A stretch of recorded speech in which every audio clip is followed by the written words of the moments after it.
This episode is brought to you by Rambo Last Blood and Weg's Old School RPG at GameWig.com. Find them, or I'll find you. In the last episode, we made what we called the Bone Throne. This was a modular piece of terrain for our tabletop game based on Frank Frazetta's masterworks. In this episode, we're going to make some modular mine timbers. These can be used for both Wild West theme or fantasy. Dungeons and coffee! As you can see here, I'm simply cutting some irregular shapes for the mine walls. You can use the same technique to make cave walls as well. Later you'll see that with the mine timbers, you don't necessarily need to make any walls either. The timbers work fine on their own on a vinyl battle board. Careful not to burn yourself. Use some hot glue and put those cardboard strips on some cardstock. Next thing you know, you're ready to cut them out and you've got yourself some mine walls.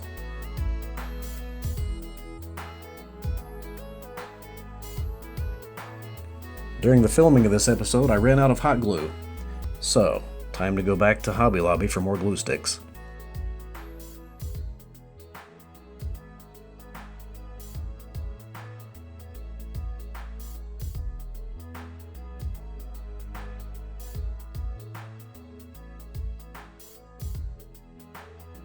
Use the old hot glue gun to fill in those holes and the seams and cracks around there. And that's going to look kind of weird and goofy at first, but once you throw some paint on there, it's going to look fantastic. Now, if you watch my channel once in a while, you know that I like variety.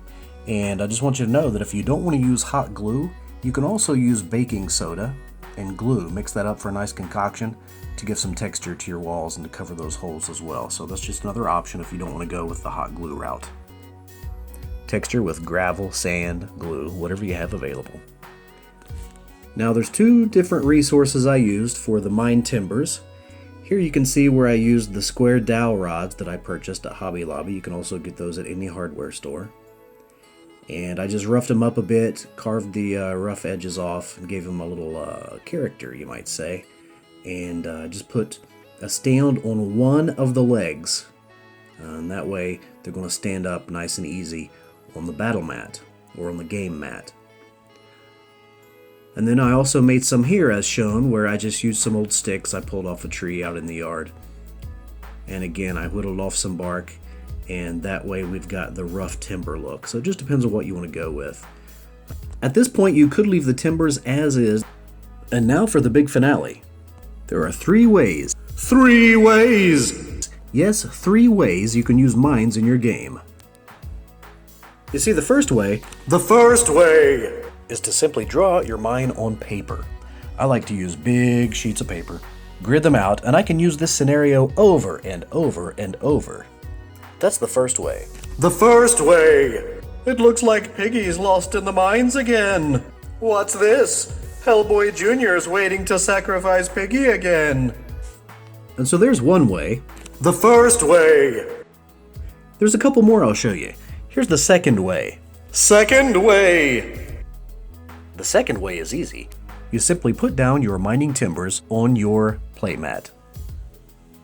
And there you go. They're nice and modular. You can move them around as you need them. That's the second way.